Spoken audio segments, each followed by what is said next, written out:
Талдықорғанда самбо күресінен 2007, 8, 2009, 10 жылы дүниеге келген жасөспірімдер арасында самбо күні мейрамына арналған республикалық турнир өтті. Елшілік жарыс болғанымен оған Тәжікстан, Өзбекстан, Қырғызстан республикасынан да балуандар келген.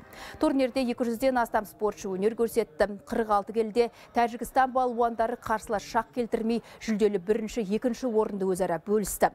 49 келіде Қонаев қаласының самбошысы Бегарс Әуесхан чемпион атанды. 53 келі салмақта талдықорғандық Елжан Серікболдың бағы мен бабы қатар шапса, 58 келіде павлодарлық Әмірхан Нәби турнир жеңімпазы болды.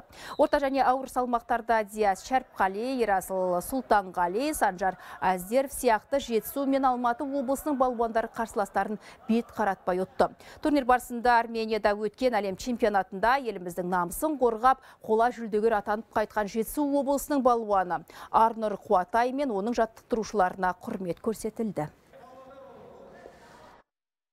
Бүгінгі жарыстың ұйымдастырылуы өте жақсы болған.